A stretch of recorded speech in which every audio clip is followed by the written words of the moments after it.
Hello, you guys out there. This is Black and Indigenous American. It is August the 27th. It's been well over a month since my last video, and just been busy and trying to find myself. um, just recently, I attended the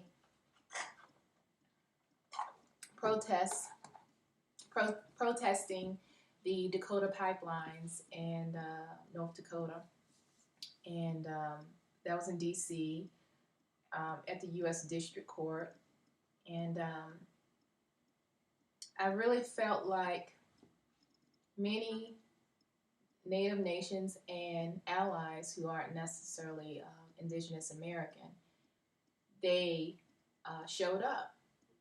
They showed up, and I'm thankful that I had the opportunity to go. I actually met a few people I hadn't met in person, but have met online via Facebook, and that was interesting, to say the least. People's different accents and their body language and stuff like that. You don't necessarily get in still pictures. So that was interesting. But I'm definitely glad that I was able to attend. I'm glad that I was able to be an ally for the opposers of the Dakota pipeline. But I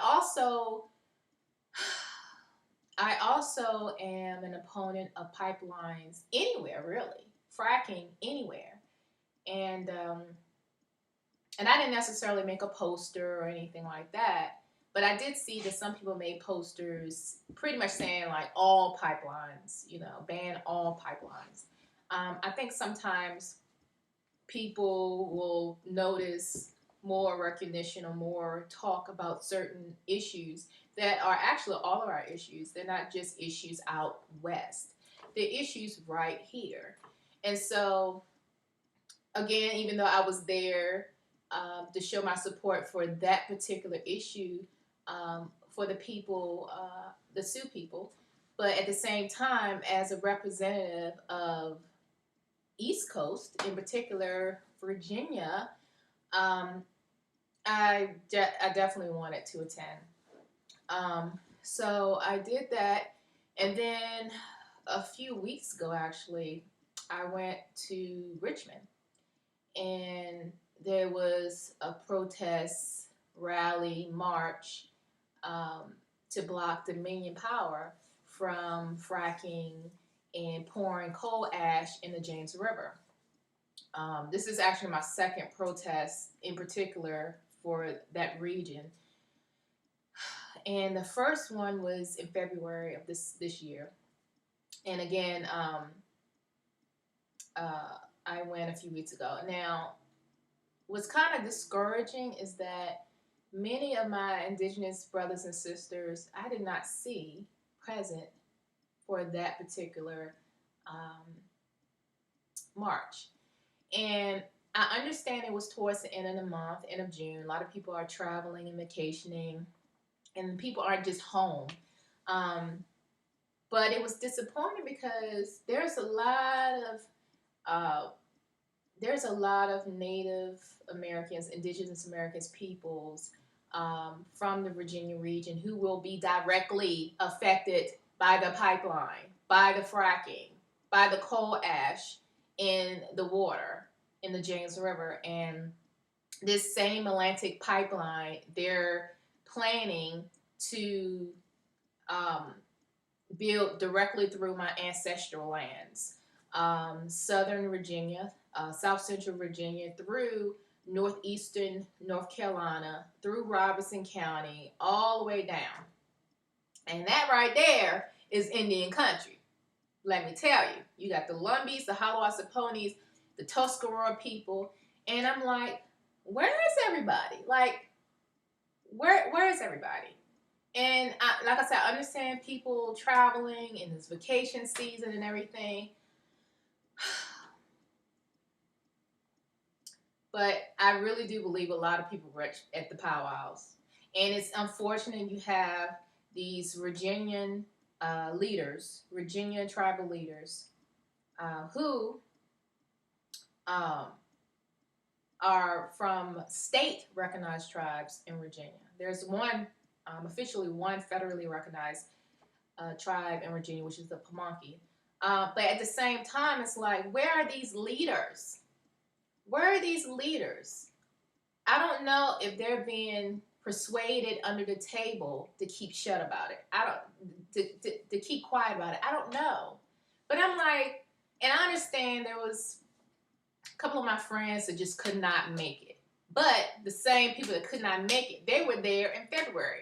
They're there at the General Assembly because they live near Richmond. So they are present, they are active. But this particular day, they couldn't make it. So I know where their hearts were. I know they were there in spirit and everything. But at the same time, I'm like, people, I know powwows and functions like that are fundraisers. And those fundraiser helps to support the tribe that hosts that powwow. And I understand this is revenue for their tribe. This is revenue to sustain whatever cultural activities they're doing, or providing scholarships for the next generation to go off to college, or uh, revamping their tribal language. All of this costs money. Running a community takes money. If you look at any regular county, you have the county courthouse, you have law enforcement, you have the environmental people, you have the school district, you have all of these departments set up to help a community run smoothly.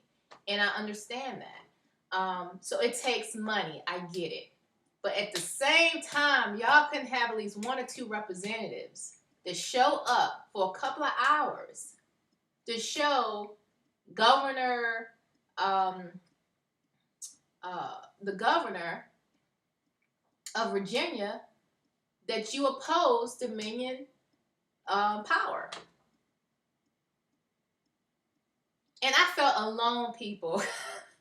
I literally felt alone out there. I had none of my close friends. And again, I know the people that I click with, they had other obligations. They are very passionate about the environment. They have been to protests. They have been, very vocal. But that particular day just did not work. So I get it.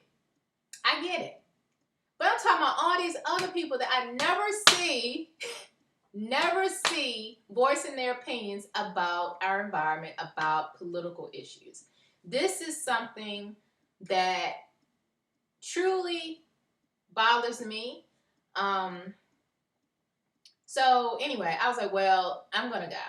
Because a few years back, there was a hearing at the General Assembly, and there were people that I connect with that were there, very, very much opposed of the digging up the uranium in the state of Virginia. So I was down. I mean, I think I took off work that day, drove down to Richmond, and I was in the court, the General Assembly and all that stuff. So I was there. I'm not necessarily a leader per se. I'm not on TV being interviewed. I'm not in news articles being interviewed, but I made my presence there. I wanted to make sure I was there, and I was opposed of the uranium project. But even like now, I'm like, where are all these people that were opposing the uranium? Okay, this is another issue that has surfaced, and this time is the Atlantic Coast Pipeline. So yeah, I was protesting about the Keystone Pipeline in D.C., and I guess President Obama stopped it with a stroke of a pen. But from what I hear, it was only for 6 years. And mind you, there's other pipelines that are in progress right now, not just the Keystone. And it's like, even though that was a headliner, and even though President Obama was very much vocal about it, they still have different pipelines in progress right now that are not getting the the television and media attention is hush hush. Okay, part two coming up right now.